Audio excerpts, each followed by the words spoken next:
کربلا ایک واقعہ ہے اور ایک ایسا دل خراش واقعہ کہ میں چند سوالات کروں گا، آپ بھی ان سوالات پہ غور کریے اور اپنے ذہنوں میں اس کا جواب ڈھونڈنے کی کوشش کریں کہ رسول خدا کو 50 سال گزرے ہوئے، اور ان 50 سالوں میں ایسا کیا ہوا؟ ہم ایک آئی لینڈ میں نہیں رہتے، ہم ایک سوسائٹی میں رہتے ہیں، اور سوسائٹی ایک دوسرے کے ساتھ کنیکٹڈ ہوتی ہے۔ وہ سوسائٹی جو رسول کو جانتی تھی، 50 سال کا عرصہ مطلب وہ راوی بھی زندہ تھے جنہوں نے اپنی آنکھوں سے دیکھا تھا کہ رسول اپنے نواسے کو اپنے کاندھوں پہ اٹھا کر اور ان کی فضیلت کو بیان کر رہے ہیں، اور ودن 50 ایئرز ایک ایسا واقعہ رونما ہوتا ہے کہ امت اپنے نبی کے نواسے کو قتل کر دیتی ہے، اور صرف قتل نہیں کرتی، قتل بھی کرتی ہے اور اس کے بعد لاشوں کو پامال بھی کرتی ہے، اور صرف لاشوں کو پامال نہیں کرتی، اس کے اہل عیال کو اسیر بھی بناتی ہے، اور صرف اسیر نہیں بناتی بلکہ ان کو رسوا بھی کیا جاتا ہے۔ اگر سوال یہ کیا جائے کہ یزید چاہتا کیا تھا، جبکہ یزید کو پہلے سے بتا دیا گیا تھا کہ اگر مولا حسین سے بیعت لوگے تو یزید حسین کبھی آپ کی بیعت نہیں کریں گے، اسے پتا بھی تھا کہ حسین میری بیعت نہیں کریں گے، اور اگر بیعت نہ کرنے کے نتیجے میں مارنا تھا تو حضرت حسین کو قتل کر دیتے، لیکن ان کے بچوں کو مارنا، اہل و عیال کو اسیر کرنا، اس کا مطلب کیا تھا؟ دوسری چیز، امام حسین یزید کے مقابلے میں کیوں گئے؟ اگر آپ کے ذہن میں یہ ہے کہ مولا حسین اس لیے گئے کیونکہ یزید شرابی تھا، وہ زانی تھا، تو کیا یزید کے آنے کے بعد جتنے حکمران آئے کیا وہ زانی نہیں تھے؟ کیا وہ شرابی نہیں تھے؟ یا آج کل ہمارے حکمران کیا زانی و شرابی نہیں ہیں؟ تو آج کیوں کوئی قیام نہیں کرتا؟ پھر حضرت حسین کے جو بیٹے تھے، حضرت علی ابن الحسین، اس کے بعد محمد ابن علی، اس کے بعد جعفر ابن محمد، وہ کیوں اپنے آبا و اجداد کی سیرت پہ نہ چلے؟ اگر حضرت حسین قیام کر رہے ہیں تو ان کے بیٹوں کو بھی قیام کرنا تھا۔ اگر ایشو صرف یزید کا شراب پینا تھا، ایشو صرف اس کا زنا کرنا تھا، تو پھر دوسروں نے قیام کیوں نہیں کیا؟ مقصد قیام حسین کیا تھا؟ پھر یہ جملہ کہ ہر کربلا کے بعد اسلام کو زندگی ملتی ہے، یہ کیسی زندگی ہے کہ ایک بندے کے مرنے سے اسلام کو زندگی مل رہی ہے؟ ایک واقعہ بدر ہے، ایک واقعہ جنگ احد کا ہے، جنگ خندق کا ہے، چلو اس میں ایک شجاعت تھی، مسلمان جیتے دشمن سے، لیکن یہ کیسا واقعہ ہے جس میں نواسے رسول کو مارا جا رہا ہے، قتل کیا جا رہا ہے، اور ہم یہ بولیں کہ ہر کربلا کے بعد اسلام کو زندگی ملتی ہے؟ یہاں تو نواسگان رسول کو مارا گیا۔ دوسری چیز، امام حسین کو کیا پتہ نہیں تھا کہ یزید مجھے قتل کر دے گا؟ تو یہ کیسا اسلام کو بچانا تھا کہ اگر میں اسلام کو بچانا چاہتا ہوں میرا زندہ رہنا ضروری ہے؟ تو قتل امام حسین کے بعد جب پتہ بھی ہے کہ ایک ایسا شخص جو زانی بھی ہے، شرابی بھی ہے، اور اگر میں دنیا سے چلا گیا تو اس کے سامنے ریزسٹ کون کرے گا؟ اس کے سامنے کون کھڑا رہے گا؟ اور اپنی پوری اہل و عیال کو لے کر جاتے ہیں، گویا اپنی پوری نسل کو کربلا میں ختم کروانے کے لیے جا رہے ہیں۔ اگر آپ کے ذہن میں یہ ہے کہ یزید ایک بے وقوف انسان تھا تو یہ آپ کی غلط فہمی ہے۔ اس نے کوفے کا گورنر ابن زیاد کو بنایا، زیاد کا باپ 25 سال گورنر رہ چکا ہے، یعنی 25 ایئرز اس کو پولیٹیکل ایکٹیویٹی کا پتہ تھا کہ لوگوں کو کیسے کنٹرول کیا جاتا ہے۔ کیا یزید کو یہ پتہ نہیں تھا کہ اگر میں حضرت حسین کو شہید کرتا ہوں پبلک میں اس کا ریئیکشن نہیں ہوگا؟ کیا اسے یہ نہیں پتا تھا کہ مولا حسین کی شہادت کے بعد پھر میں ان کی بیٹیوں کو اسیر بناؤں گا، ان کو قیدی بنا کے بازاروں میں لے جاؤں گا؟ کیا مسلمانوں میں کوئی ریزسٹنس نہیں ہوگی اس کی؟ کیا میرے خلاف پبلک میں ایک اوپینین نہیں بنے گا؟ تو کون سا سیاستدان ہے جو اپنے خلاف ایسا اوپینین بنانا چاہے کہ ہر بندہ مجھ سے نفرت کرے؟ دوسری بات، بیعت کی ضرورت، ووٹ کی ضرورت اسے پڑتی ہے جو پرائم منسٹر بننا چاہتا ہے۔ یزید تو آلریڈی تخت پہ بیٹھا ہوا تھا، وہ تو آلریڈی ایک پرائم منسٹر تھا، تو اسے کیوں ووٹ آف کانفیڈنس کی ضرورت پڑے؟ یہ تو اسے پڑتی ہے جس کے پاس ووٹ نہ ہو۔ یزید کا باپ تو پہلے ہی لوگوں سے بیعت لے چکا تھا، مدینے میں آ کے بیعت لی، بصرے میں جا کے بیعت لی کہ میں اپنے بعد اس کو جانشین بنانا چاہتا ہوں، اور لوگوں نے بیعت کر لی۔ پھر اسے کیا ضرورت پڑی کہ حسین ابن علی سے بیعت لیں؟ اور اتنا ہوشیار ابن زیاد جیسا بندہ جس کو کوفے میں لگایا، کیا انہوں نے کوئی پلاننگ نہیں کی تھی؟ یہ دو ایسے محاذ تھے کہ دونوں دشمنوں کو اپنے اسٹیپس کا پتہ تھا، یعنی حضرت حسین کو بھی پتا تھا کہ یزید میرے ساتھ کیا کرنے والا ہے، اور یزید کو بھی پتا تھا کہ حضرت حسین میری بیعت کے نتیجے میں کیا کریں گے۔ اسے پورا یقین تھا کہ علی کا بیٹا کبھی میری بیعت نہیں کرے گا، پھر وہ بیعت کیوں رہا ہے، پھر اپنی حکومت کو کمزور کیوں کرنا چاہتا ہے؟ یزید کا ہدف کیا تھا؟ حسین ابن علی کے اہداف کیا تھے؟ جب تک آپ ان چیزوں پہ غور نہیں کریں گے تب تک آپ کو واقع کربلا سمجھ میں نہیں آئے گا۔ اب سنیے یزید کا ہدف کیا تھا اور حضرت حسین چاہتے کیا تھے۔ ایسا نہیں کہ حضرت حسین کو پتہ نہیں تھا کہ میں مدینے سے جا رہا ہوں، قتل کر دیا جاؤں گا۔ عبید اللہ ابن زبیر نے جب مدینے سے نکلنے والے تھے تو چند روایات ہیں جو کتب اہل سنت میں بھی موجود ہیں۔ پہلی روایت انہوں نے کہا کہ آپ نہ جائیے کربلا، تو امام علی مقام نے کہا کیوں؟ کہ میں نے آپ کے نانا سے ایک روایت سنی ہے کہ میرا ایک نواسا ایک بھیڑ کی طرح ذبح کر دیا جائے گا، تو مجھے ڈر ہے کہ یہ نبی کا فرمان آپ کے لیے نہ ہو۔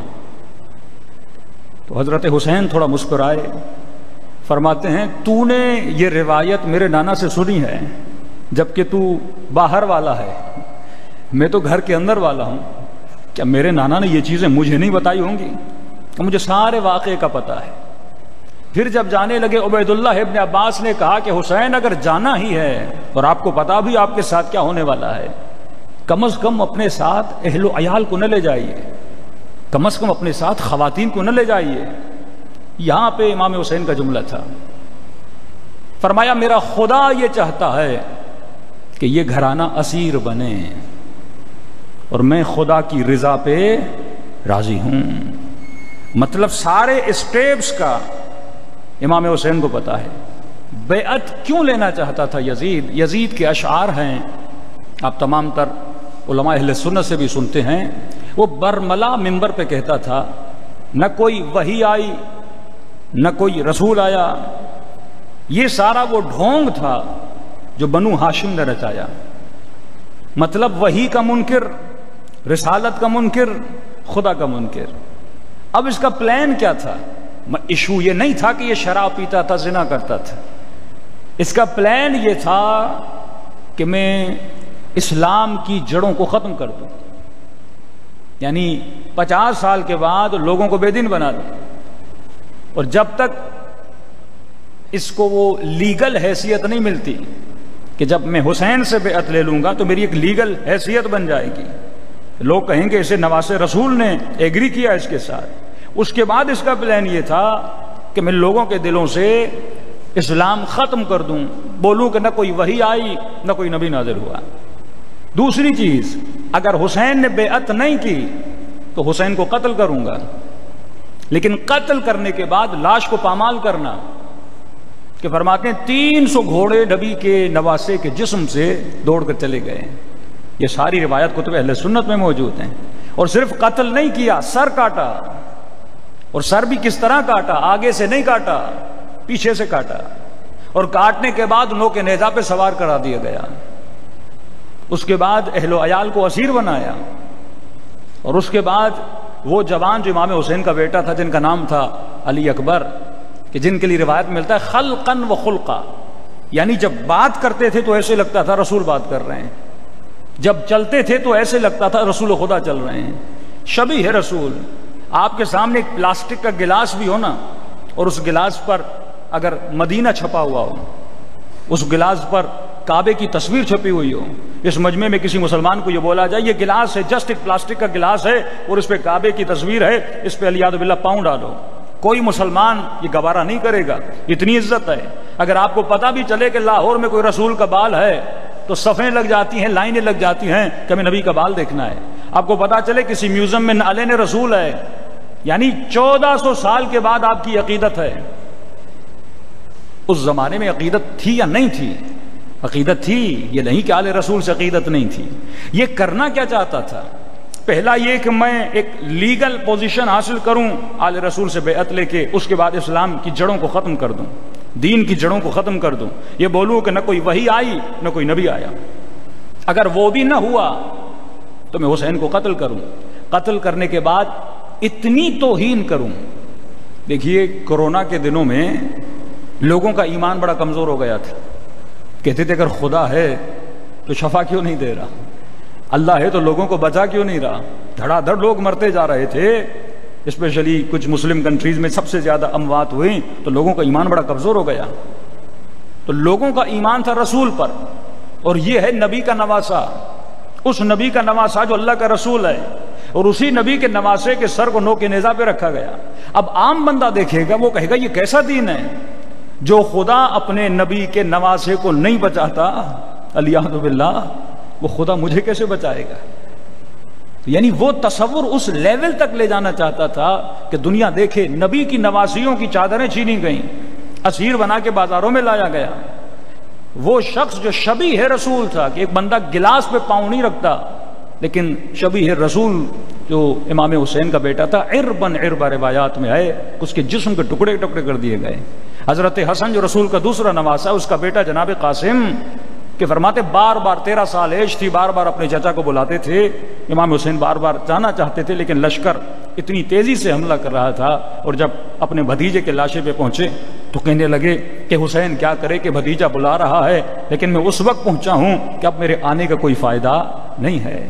وہی حضرت علی کے بیٹے بازو کاٹ دیے جاتے ہیں۔ مطلب اتنی توہین کرو، اتنے پتھر مارو، تاکہ لوگوں کے ذہن میں ایک سوال پیدا ہو، اگر کوئی خدا ہوتا تو اپنے نبی کے نواسے کی مدد کرتا، اگر کوئی خدا ہوتا تو حسین کی مدد کرتا، اگر کوئی خدا ہوتا تو لوگوں کے ذہن میں تصور خدائی کو کمزور کر دو، پھر ان کو بازاروں میں لے جاؤ، پھر ان کو درباروں میں لے جاؤ کہ کوفے میں اعلان۔ اور کوفے میں کیوں لے جایا گیا؟ وہ کوفہ جو مانا جاتا تھا یہ شہر آل رسول سے محبت کرنے والوں کا شہر ہے، اس میں اعلان کیا کہ ہم باغیوں کا قافلہ لا رہے ہیں، جیسے مختلف ملکوں سے، ترکی سے، روم سے قافلے لائے جاتے تھے، وہاں پہ لے جایا گیا، اور وہاں پہ نبی کی نواسیوں کو بازاروں میں گھمایا گیا، تاکہ لوگوں کے ذہنوں میں تصور کو کیا کیا جائے؟ ضعیف کیا جائے۔ یہ کس کی پلاننگ تھی؟ یزید کی پلاننگ تھی، کہ اتنا ظلم کرو کہ لوگ بولیں الیاذ باللہ کوئی خدا نہیں ہے۔ اگر اللہ ہوتا تو معجزہ کرتا، اگر اللہ ہوتا تو اپنے نبی کی مدد کرتا، اگر اللہ ہوتا تو اپنے نبی کے نواسے کی مدد کرتا، جس طرح خدا قرآن میں کئی واقعات میں آپ کو دیکھتے ہیں۔ لیکن امام حسین کی پلاننگ کیا تھی؟ جب مولا کو پتا تھا کہ میرے اس کا پلان ہی یہی ہے کہ اسلام کو جڑوں سے اکھاڑا جائے، تو حضرت حسین کی پلاننگ کیا تھی؟ مولا حسین کی پلاننگ وہی قرآن کا جملہ ان تنصر اللہ ینصرکم، کہ ان اللہ مع الصابرین، یہ قرآنی اصول ہے۔ اور قرآن اور اہل بیت، قرآن اور آل رسول کہ فرماتے اگر قرآن کی تفسیر کو دیکھنا ہے تو نبی کی آل کے کردار کو دیکھو، اگر قرآن کو جسم دینا ہے تو آل رسول کے کردار کو دیکھو، کہ خدا کہتا ہے کہ ان اللہ مع الصابرین، اللہ کن کے ساتھ ہے؟ صبر کرنے والوں کے ساتھ ہے۔ امام حسین کا یہی اصول تھا کہ اے خدا میں صبر کروں گا، اور اللہ کہتا ہے اگر تو میری مدد کرے گا میں تیری مدد کروں گا۔ پھر جب ہم نے قرآن کی طرف رجوع کیا کہ خدا انبیاء کی مدد کرتا کب ہے، خدا نے کربلا میں مدد کرنے میں اتنی دیر کیوں کی؟ اللہ چاہتا تو جلدی حضرت حسین کی مدد کرتا، لیکن اللہ کے ایک اصول رہا ہے، وہ مدد ہمیشہ آخری لمحوں میں کرتا ہے۔ حضرت ابراہیم کا واقعہ، نمرود نے اتنی بڑی آگ جلائی کہ پھینکنے کے لیے بھی ان کو منجنیق بنانا پڑا، یعنی اتنی زیادہ آگ تھی کہ ابراہیم کو آگ کے قریب جا کر بھی پھینکا نہیں جا سکتا تھا، منجنیق میں ڈالا گیا اور وہاں سے حضرت ابراہیم کو پھینکا گیا۔ اب اتنی بارش خدا نے پاکستان میں برسا دی، تھوڑی بارش وہاں برسا دیتا ساری آگ بجھ جانی تھی، ایک آندھی آتی ساری آگ بجھ جانی تھی، لیکن اللہ نے بارش کا ایک قطرہ نہیں برسایا، یہاں تک کہ ابراہیم کو آگ میں پھینکا گیا۔ جبرائیل آئے، اے اللہ کے نبی مجھے کہو میں اللہ کو بولوں تیری مدد کرے۔ کہا کہ جبرائیل تو دیکھ رہا ہے میں آگ میں گر رہا ہوں، کیا میرا خدا نہیں دیکھ رہا؟ اگر اسے میرا جلنا پسند ہے تو ابراہیم کو جلنا پسند ہے، اگر میرا بچنا اسے پسند ہوگا، یعنی یہی جملہ جو حضرت حسین نے کربلا میں کہا، رضن برضا، اے خدا ہم کس کی رضا پہ راضی ہیں؟ تیری رضا پہ راضی ہیں۔ دوسرا کمال پروردگار عالم یہ ہے، جب خدا ابراہیم کو بچاتا بھی ہے تو اللہ کا اصول ہے، خدا کہتا ہے میں ایک پالیسی ہے خدا کی، لکڑیاں بھی دشمن کی ہوں گی، گراؤنڈ بھی دشمن کا ہوگا، محنت بھی دشمن کی ہوگی، خرچہ بھی دشمن کا ہوگا، لیکن آخر میں جیت کس کی ہوگی؟ اللہ کے نبی کی ہوگی۔ مطلب ساری محنت خدا دشمن سے کرواتا ہے، لکڑیاں جمع کرو، آگ لگاؤ، سارا میدان جب وہ تیار کرتا ہے، اور خدا جب ابراہیم کی مدد بھی کرتا ہے تو یہ نہیں کہ بارش برسا کے مدد کرے، کہ نہیں یا نار کونی بردن و سلاما، یہ بھی نہیں کہا کہ آگ بجھ جاؤ، کہ آگ جلتی رہے گی لیکن ابراہیم کو جلائے گی نہیں، آگ جلتی رہے گی لیکن ابراہیم کے لیے کیا بن جائے گی؟ ٹھنڈی بن جائے گی۔ تو خدا جب بھی مدد کرتا ہے آخری لمحے میں، حضرت موسیٰ کہ ایک وقت ایسا آیا خیفتن فی نفسے، قرآن کہتے ہیں اللہ کا نبی ڈر گیا کہ انہوں نے اتنی رسیاں پھینکی سارے سانپ بن گئے، کہ پروردگار اب میں کیا کروں؟ آخری لمحے میں، یعنی اللہ نے نہیں بتایا تھا حضرت موسیٰ کو کہ میں تمہاری مدد کروں گا تو کیسے کروں گا، جب آخری لمحے میں حضرت موسیٰ پریشان ہوئے تو خدا نے کہا کوئی بات نہیں موسیٰ، یہ لکڑی جو ہے نا تیرے ہاتھ میں اسے پھینک دے۔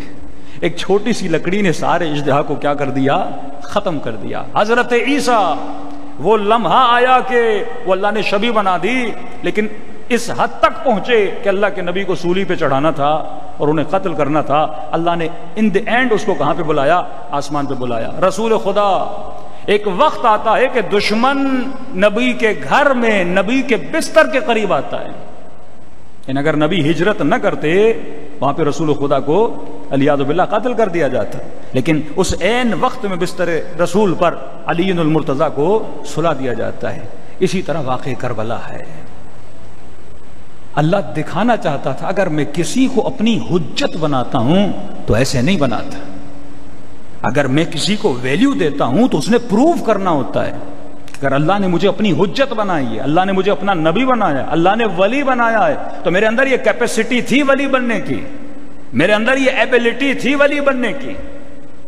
اور جب حسین کا صبر، انبیاء بھی دیکھتے ہیں نا کہ ابراہیم بھی جب اسماعیل کا گلا کاٹنے لگا تھا نا تو آنکھوں پہ پٹی باندھی تھی، کہتے انتہائے صبر حسین یہ تھی کہ 6 مہینے کا بچہ ہاتھوں پر تھا، اور جب ظالم نے تیر مارا تو وہ تیر 6 مہینے کے بچے کا گلا کتنا ہوتا ہے، کہتے من الاذن الی الاذن، کہ تیر ایک کان سے داخل ہوا دوسرے کان سے خارج ہو گیا۔ وہاں پر بھی حضرت حسین نے ذرہ برابر اللہ سے شکایت نہیں کی، یہی جملہ بولا کہ رضن برضا و تسلیماً لامرے، اے خدا ہم تیری رضا پہ راضی ہیں اور تیرے امر کے سامنے تسلیم ہیں۔ پھر کہا امن یجیب المضطر اذا دعا و یکشف السوء، اے خدا دعاؤں کو سننے والا کون ہے؟ تو ہے۔ صبر کا پھل دینے والا کون ہے؟ تو ہے۔ اب اس قافلے میں سیدہ زینب کو لے جانے کی ضرورت کیا تھی؟ اپنے بیٹے کو لے جانے کی ضرورت کیا تھی؟ کیونکہ حسین جانتے تھے کہ حسین کی تربیت علی ابن ابی طالب نے کی ہے، حسین کی تربیت ان کی والدہ گرامی سیدہ فاطمہ زہرا نے کی ہے۔ مطلب جو صبر کا لیول میرا ہے وہی صبر کا لیول میری بہن زینب کا ہے، وہی صبر کا لیول میرے بیٹے علی ابن حسین کا لیول ہے۔ یہ مقام تھا کہ یزید اولاد رسول سے بھی لے سکتا تھا بیعت، لیکن کسی کو جرت نہ ہوئی۔ وہ تو یہ چاہتا تھا میں ان کو اتنا اسیر بناؤں کہ حسین کی بہر میرے قدموں میں گر جائے اور گڑ گڑائے کہ میری جان کو بخش دیا جائے، ان کا بیٹا میرے قدموں میں گرے، یہ بولے کہ تم نے ہمارے پورے خاندان کو ختم کر دیا، میں آخری فرد اپنے خاندان کا باقی ہوں تو میری جان کی بخشش ہو جائے۔ لیکن خدا کب مدد کرتا ہے؟ کہتے ہیں جب یہ قافلہ کوفے کے بازار میں پہنچتا ہے اور کٹی ہوئی گردنیں جب نو کے نیزہ پہ تھیں تو یہاں پہ اللہ نے اس صبر کا جواب دیا کہ جب اللہ اپنے دین کو کس طرح بچاتا ہے یہ اللہ کو پتا ہے۔ وہاں پر کٹی ہوئی گردن نے قرآن کی تلاوت کرنا شروع کر دی۔ ام حسبتم ان اصحاب الکہف، یہ قرآن کی آیت پڑھنا شروع کر دی کہ تم کیا سمجھتے ہو اللہ اپنی آیتوں کو باقی نہیں رکھتا۔ یہاں پہ واویلا ہونا شروع ہو گیا۔ یہاں پہ لوگوں نے کہا کہ دین خدا باقی ہے، شہید زندہ ہوتا ہے، اسلام زندہ ہوتا ہے۔ یہاں پہ لوگوں نے اعتراض کرنا شروع کیا تو یزید نے واویلا کیا کہ میں نے فتویٰ نہیں دیا تھا حسین کو قتل کر دیا جائے، یہ ابن زیاد کا کام ہے۔ ابن زیاد نے وہ خط بھیجا اور خط دیا کہ یہ یزید یہ خط تو نے بھیجا تھا، اس نے اسی وقت اس خط کو پھاڑ دیا۔ اور ابن زیاد کی دربار میں جب یہ جملہ بولا گیا لوگوں کے عقیدوں کو سست کرنے کے لیے، اگر کوئی خدا ہوتا اپنے نبی کے نواسے کی مدد کرتا، اگر کوئی خدا ہوتا تو کربلا میں کوئی معجزہ کرتا، اگر کوئی خدا ہوتا تو ابن زیاد کو مار دیتا۔ تو جب وہاں پر حسین کی بہن سے یہ پوچھا گیا کہ الیاذ باللہ خدا نے تجھے اسیر کیا، خدا نے تیرے بھائی کو مارا، خدا نے تیرے بچوں کو مارا، تو وہاں پہ یہ جملہ سیدہ زینب کا ہے کہ ماں رأیتو الا جمیلا، ہم نے حسن کے علاوہ خدا سے کچھ بھی نہیں دیکھا۔ یہاں پہ اس کے سارے پلان پہ مولا حسین کی بہن نے پانی پھیر دیا کہ اللہ جو بھی کرتا ہے حسین کرتا ہے، اللہ جو بھی کرتا ہے کمال کرتا ہے، ہمیں تو اللہ سے کوئی اعتراض نہیں ہے، ہم نے حسن کے علاوہ کچھ نہیں دیکھا۔ کسی نے پوچھا سیدہ سے کہ بی بی یہ تو بتائیے کیا بھائیوں کا مرنا حسن ہے، کیا ہاتھوں میں رسیوں کا بندھنا حسن ہے؟